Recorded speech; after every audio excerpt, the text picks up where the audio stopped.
Hey everybody, Justin here from the Hangfire Podcast. First off, happy Rolling Stones Day.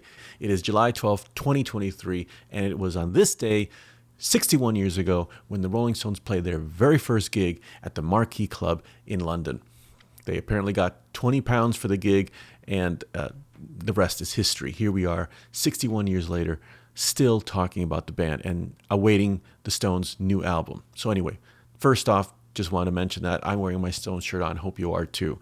So the point of this video was to kind of address a lot of the comments and questions I've been getting in the last few weeks regarding the new album. Unfortunately, I don't have much of an update here. It's been pretty quiet ever since the Stones have been spotted in New York during their photo shoot, which we assume is for the new album. I've been getting questions and comments regarding release date, who's going to be on the album, what the album's going to sound like. We don't have much to really piece this together. The word on the street is that perhaps we can look forward to something dropping in the fall. My personal view is that they're having a bit of an issue balancing the release date with possibly a new tour.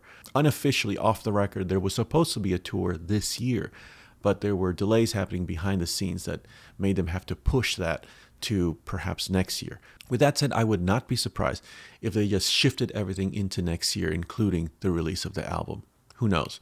They have worked really hard to get this album to the finish line, and since this is their first album of new material since 2005, I think they would prefer it, that it would tie in with a tour very quickly. Who knows if that's true? That's just my guess. So with that in mind, I think we just all have to exercise some patience. We've waited this long, we might have to wait a little longer.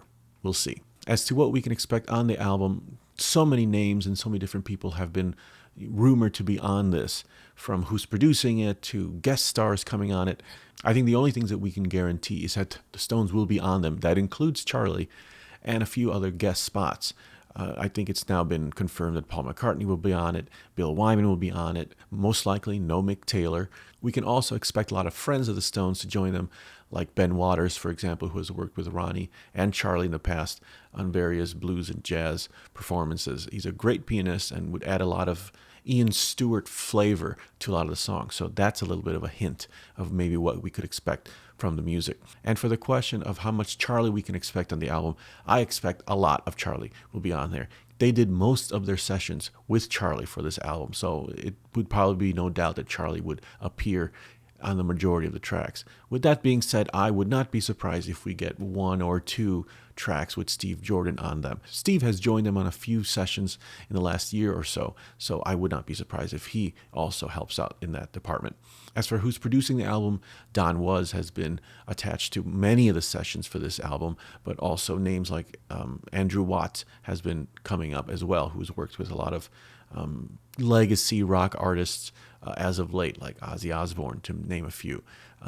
I don't know. It could be a mixture of different people. The Stones have never been afraid to mix producers in one album together. I mean, look at Bridges to Babylon. That had several producers on several different tracks. But the one thing it does have throughout all the tracks is that Mick and Keith, the Glimmer twins, are definitely driving the bus. They're the ones in charge, and whatever producer they would get would just be accentuating and complementing what Mick and Keith decide for the songs. That's all I have for the moment. Unfortunately, not much, and I'm sorry about that. I'm still preparing my two-part video on the history of this new album, and that's going to be coming out very, very soon. I apologize, and I appreciate your patience. Hit subscribe so when the updates do come, you'll be the first to know. Anyway, thanks for watching Hangfire. See you next time.